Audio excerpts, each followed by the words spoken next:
Hello, I'm Bethany and I am a lower elementary Montessori teacher, and today I am showing you my process of creating some vertebrate cards. Now these are just going to go next to my parts of cards, so the parts of the mammal, fish, invertebrate, reptile, and bird on the shelf, because what I like to do is I like to have the first years do the 3-part cards, so the parts of that animal, and then the next group, the second years, the second graders, I like to have them do the types, and these are what those cards are for.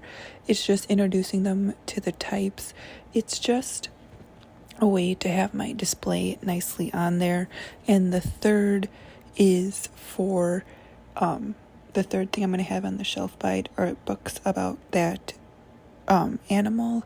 So what I usually do, because the third years do the research, I have actually types of cards that go with them, but I wanted a prettier display for them, and this is just a way for me to display the different way of showing it. So on my shelf I'll have the 3-part card envelope, and I like to do the envelope with how you make it out of paper. I can even show you, I have a link of that below in a different video. And then the next one will be this printout that I'm showing you with the types. I'm going to laminate it and display it, and then have in front of it the types of animal cards. And then the third thing, which usually kids do it on the computer, the research, but I thought I'll definitely have some books of it next to that area.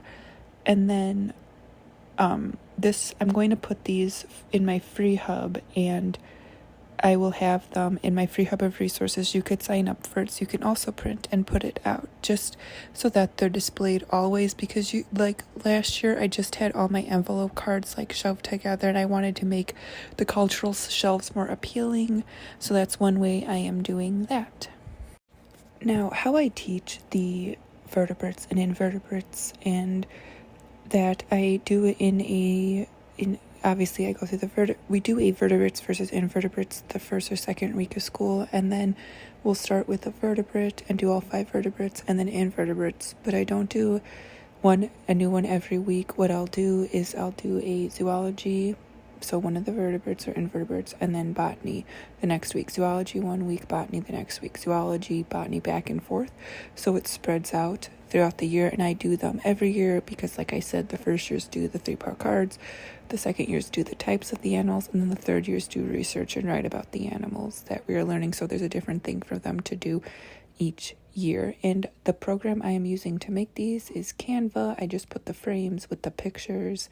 And again, this is in my free hub of resources below. You can join.